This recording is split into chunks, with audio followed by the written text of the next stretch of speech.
Hello everybody, Ben here and welcome to the history of the Mereton and Hambleton Railway. This history is something that I've been working on for a while, so sit down, relax and let's get into it. The history. In 1856, a businessman from London by the name of Mr. Clark found out about the large coal, chalk and limestone deposits that had been mined in small amounts in this area for about the last 15 years and had been taken away by a nearby canal. This businessman decided to form a company with some of his other business owning friends and local landowners to build a railway to transport these products and to increase the production of the colliery and mines, of which he later bought the colliery as well. This would make it worthwhile to build the railway. The railway would connect to the North Eastern Railway, which later became the London and North Eastern Railway, which would be able to take the minerals, passengers and other goods much further away from the railway. Construction of the railway started in 1859 at Mereton, and after some problems during the construction, with the viaduct especially causing a lot of trouble and cost a lot to build, the railway finally reached Hambleton and finished the upper level construction in September 1862, and freight services began in October that year and passenger services in November that same year as well. The railway continued being virtually the same, gradually changing and modernising the rolling stock and locomotives until World War I, when the businesses that the railway served increased production, so there was a need for more locomotives and the railway was now transporting armaments and gunpowder. Also during the First World War, a few North Eastern Railway locomotives ran on the railway to help with these extra trains as the quite old MHR locomotives were struggling. However, in 1906, a local rich family bought the railway from the businessman who originally created it, with the new owner being known as the Earl. His son and so on was known as the second Earl and third Earl and so on. The family already had a large share of the railway as they owned a lot of the land that the railway ran on, so they thought it was a good idea for them to own it all rather than just the share that they owned. The businessman who originally made the railway was pleased, as at this time the railway was losing quite a lot of money. However, the family modernised and improved the railway somewhat, which was good as it was more prepared for the World War I, as it lost a lot of the more useless and older rolling stock and locomotives. The family owned the railway but employed somebody else as director, with them making the day-to-day decisions on the railway, but with major decisions it has to be passed through the Earl, which might be to say buy or sell a locomotive or change something major like the timetable. However, the Earl also has to ask to run their private coach and loco to make sure it does not interrupt with the regular trains that actually earn the money for the railway. The increased production continued for a few years after the First World War, and the railway owed its success to the war, as the wharf was built during the war and provided even more traffic for the railway, and also there was a major increase in coal, limestone and bricks, as well as armaments and gunpowder, which required more powerful locomotives to hold these longer and heavier trains. The purchase of the railway kept the railway private for quite a long time, with the railway owned by the family until the coal from the colliery gave out finally in 1973, and it had to close because of this, as apart from the summer steam services that had been running for the last 7 years, this was the only thing that kept the railway open. After over 100 years of operation, the railway finally closed. The railway wasn't preserved, although there were some efforts to save the railway, or at least some of it. However, some of the engines, coaches and wagons were preserved and moved to other preserved railways. The Mereton and Hambleton Railway is technically a light railway. However, the railway never put light railway on the locomotives or in adverts, because it was MHR, Mereton and Hambleton Railway, not HLR, or which would be Mereton and Hambleton Light Railway. The lower level line. Starting off at Mereton, which is the largest place that the line serves, the railway has its engine shed and works here where locomotives and other rolling stock are repaired. The engine shed here is a double track shed with another longer single track shed on the right for the works where the locomotives, carriage and wagons are repaired or repainted. Both levels store their engines here, as it is the only shed on the line. The shed doors are often left open, so locomotives can be stored in different orders rather than the way that they have to be stored to fit all the locomotives in the small shed. The wagons and coaches are also repaired here, but the railway buys coaches and wagons from wagon and coach builders or other railways that are selling on older stock, with the railway repainting or sometimes modifying these items of rolling stock.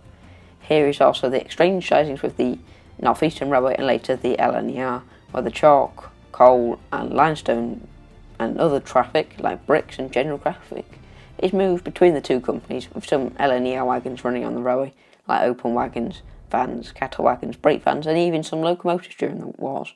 The station here is the biggest and one of the more grander on the line, as the LNER passenger trains run into this station, so it has just a single main island platform, with one side of the platform is where the LNER trains run into, and the other side is where the MHR trains run into.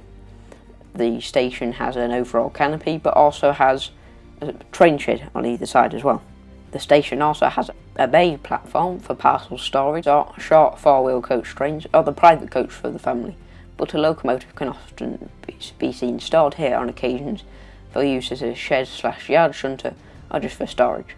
On the edge of the town, heading towards Hambleton, is the Mereton Town Gasworks, which has 3 sidings and is served by the colliery further up the line, which supplies the coal.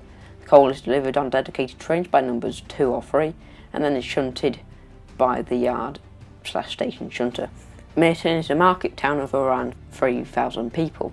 It has the MHR/North Eastern Railway station and goods yard on the edge of the town, as well as a gasworks. It has a market every Monday, with some extra freight and passenger trains run because of these markets, with the railway running special cattle-only trains for the market as well. There is a river flowing through Mereton, which is called the River Sternflint. The River Sternflint flows too fast and is too rocky for any boats to go on it, but it's useful to power mills and water wheels. Powered by the river, there is a few mills and a flour mill as well, which is all powered by a water wheel that is powered by the river. Number 5 is also charged by the River Sternflint using hydroelectricity. It also has a church here, which is the St Wilfrid's Church.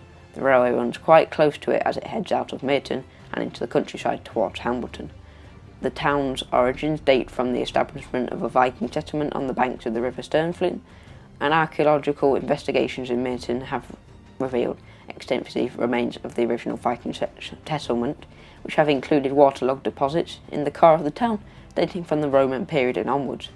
It is thought that Mereton originated as a settlement, as it was referred to in the Anglo-Saxon Chronicle of 779 AD. The marketplace in Mereton has existed since the early 14th century, when the market was moved away from the monastery. After passing over the River Sternflint on a 2-arch bridge, one of the few on the line, as the railway leaves Mereton and passes St Wilfrid's Church, the line goes uphill for 1.4 miles at an average gradient of 1 in 72, which is one of the more easier sections on the line for the locomotives, as this is one of the shallower sections on the line. There is a Y junction on the section, which is for the wharf branch, which allows trains for this branch to go up and down the line from either directions. Trains, say from the colliery, can go down the branch with a loaded coal train, and then go back up the branch and go to Mereton with these empty wagons, or some other ones as well. The wharf branch of the railway is just 0.9 miles long, going downhill at a very steep gradient of 1 in 38, with this being quite steep for locomotives going back up to Mereton, with the railway using number 5 because of this steep gradient, but other locomotives did work on the branch before Eagle came to the railway, like old numbers 4 and 5. This branch is run by number 5 Eagle, but other locomotives do run on the branch occasionally, like number 2 Brilliant, due to its small wheelbase, which allows it to negotiate some of the tighter curves. During the First and Second World Wars, gunpowder was shipped in from a factory further up the canal, and war material was also later made in the factory and transported further afield. This is mostly a freight-only branch, but later in the 1930s, passenger trains ran on the branch to meet passenger boats that came to the wharf. These services were handled by a rail motor number 12. The locomotive shunt wagons to the ships and nearby factories and warehouses. Occasionally locomotives are used to pull in ships into the wharf, which is an interesting thing to see. Locomotives that shunt in the wharf have to have a small wheelbase to shunt in the sidings, due to most of the sidings having a tight curvature. Passenger traffic stopped running to the wharf in 1939 with the outbreak of the Second World War, and then never came back. The wharf branch closed in 1953, but the track was only lifted in 1957. The wharf has several factories and warehouses. There's quite a lot of shipbuilding in the wharf, with the railway transporting wood on bolster wagons and in open wagons to help build these ships. After the junction for the wharf branch, This part of the line mostly runs past farms, small villages and through the Donwich forest for 0.7 miles at an average gradient of 1 in 53, with engines running through almost a tunnel of trees as they go through the Donwich forest. After this section, the line reaches one of the middle stations, Donwich, which is just a single platform and one of the more smallest on the line, and serves the village of Donwich. Because of the family, it is quite a grand station despite its size. The goods yard has 2 sidings, one for coal/general traffic, with a siding for cattle traffic from local farms. There is a passing loop here, so trains can pass each other, as the line is single track apart from the section between the station yard at Mereton and the Wharf Branch Y junction. Donwich has about 1,000 residents and has a public house called the Fox, a few shops, a primary school and a village hall. Donwich was noted in 1476 as an outlying farmstead. The name of the village originates from the Donwich family who were resident here in the 13th century. Nearby here is the manor house of the Donwich area.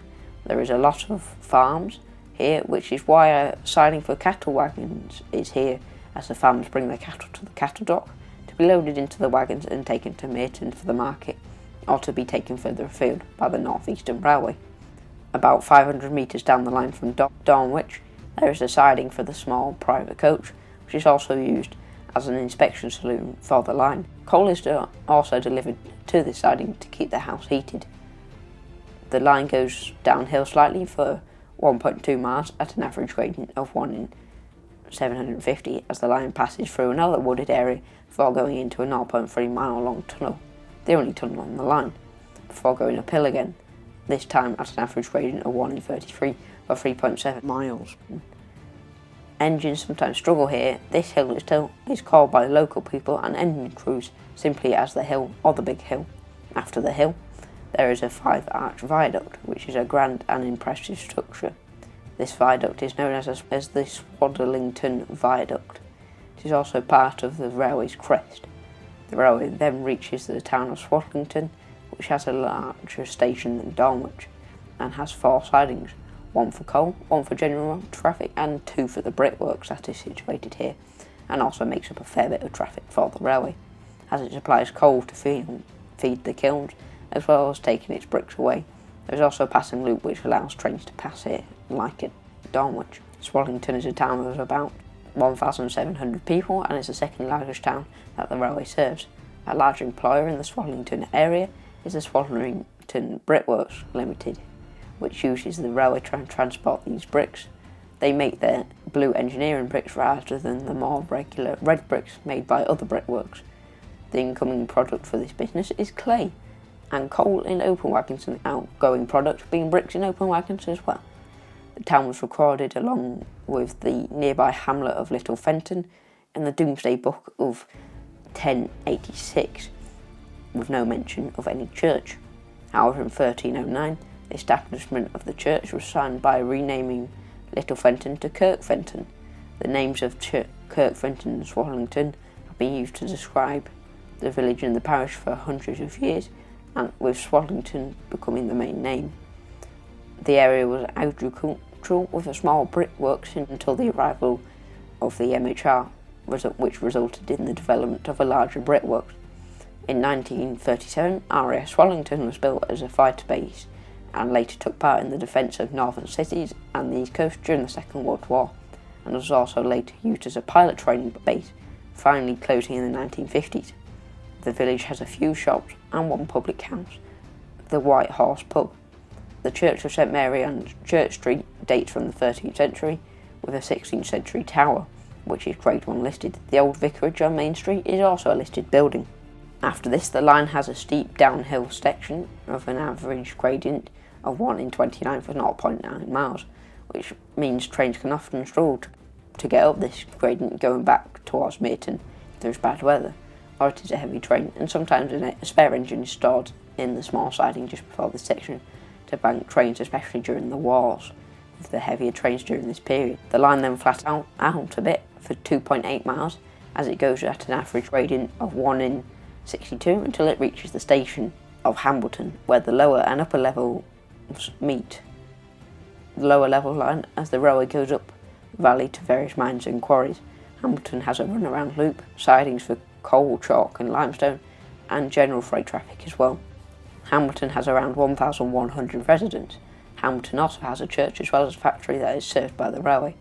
A large employer in the area is the mines and quarries further up the valley, with the workmen transported in their own trains to these mines and quarries. Hambleton has quite a lot of visitors during the summer to see the nearby scenery, and they also go up to Dalston during the summer. The settlement grew around its position as a road junction and river crossing point, as there is a river running through Hambleton. Hambleton is a compact town retaining its medieval layout around its marketplace, with the more recent development to the north and south of the village. It is a historic town of considerable architectural character. Archaeological discoveries indicate that the area around Hambleton was first settled in around 3000 BC, and small farming communities existed here throughout the Neolithic, Bronze, Iron and Roman times. There's also been reports of finds of Roman pottery and second-hand Roman coins. The settlement of Old English name predates the Domesday Book. The ownership of much of the town and surrounding land has changed only a few times since the Norman conquest. After the conquest, it was governed by William the Conqueror's half-brother, and the land to the west of Hambleton was a royal deer park. The ancient oak trees in Hambleton Park date from this period, and the park is now a nature reserve. Large-scale sheep farming and wool production, as well as weaving, were the mainstay for several centuries. This lower section of the line, including the wharf branch, needs 7 locomotives, 1 locomotive for the main passenger trains, 1 for the workmen's trains and mixed goods trains, and as a spare for the wharf shunting duties, 1 locomotive for shunting and hauling trains on the wharf branch, 1 locomotive for mixed goods and the coal, chalk and limestone trains, and as well as another locomotive used specifically for the coal, chalk and limestone trains, and 1 for shunting trains at Mereton. The upper level line. The upper line is much shorter at just 4.2 miles long and is a very steep line. The upper level line separates from the lower level line on a junction on the curve that goes into the Hambleton station yard, up on a bank that goes uphill at a very steep average gradient of 1 in 21 for 0.7 miles, which is very hard work for the engines, especially during the bad weather, where engines can sometimes struggle. After this section, when the line gets to the colliery and the sidings for it, there is 4 sidings, which are 8 wagons long. There is also a small halt for the colliery workers here too. The colliery produces quite a lot of coal, which creates a lot of traffic to the railway, and was one of the main reasons for building the railway in the first place. The railway provides coal for the locomotives on the MHR, with the local North Eastern Railway sheds in the nearby area using this coal as well to fuel its locomotives. It is an amalgamation of several smaller collieries that are quite close together, and they are all served by a 2-foot narrow gauge railway, with the railway running to the largest colliery, which is the one that the railway serves. And then these smaller 2-foot gauge narrow gauge railway wagons tip their loads into the standard gauge wagons. After passing the colliery and its sidings, the line then goes uphill to the chalk quarry, which is a further 1.2 miles further up the valley from the colliery, with this part of the line going up at an average gradient of 1 in 49, which engines can often struggle with. On this part there is a trestle bridge, as the railway goes over a small stream. Chalk mine didn't actually produce much traffic to the railway and actually closed down during World War II, as in 1944 it flooded and didn't have enough money to drain the tunnels and resume mining. There's just 3 sidings here, which are only 5 wagons long, as the chalk trains are only 5 wagons long. And like the colliery, it has a halt for the workers too. The chalk was one of the main traffics for the railway, but by the late 1920s the amount of chalk produced went down quite quickly until it closed for the final train of chalk, and the final train of chalk moved from the sidings on the 3rd of January 1945, and the sidings and the buildings for the chalk mine, apart from the workers' halt, were all removed, with the halt being a stop for the normal passenger trains. After the chalk mine, the line uphill again, this time at an average gradient of 1 in 59, for 0.9 miles, which is a little easier on the locomotives. The Limestone Quarry has 4 sidings for the limestone wagons, and these sidings are 6 wagons in length. There is also a halt for the workmen's trains, and a few hundred metres from the end of these sidings there is a runaround loop and a platform, as well as a siding for goods for the village of Dalston. There are 4 passenger trains per day, plus 2 trains a day for the workmen that runs into Dalston and the station there. The limestone mine provides quite a lot of traffic on the railway, similar to the quarry, but closed down in 1969 and was one of the last things that kept the railway going alongside the colliery. Dalston has around 800 residents and has the ruins of a castle nearby. The castle is called Dalston Castle and was actually destroyed in the Battle of Dalston, which happened in 1467, but the castle was first constructed in 1298, being slowly improved and modernised in that time. There are several lakes nearby, with this being a major source of passenger traffic for Dalston during the summer.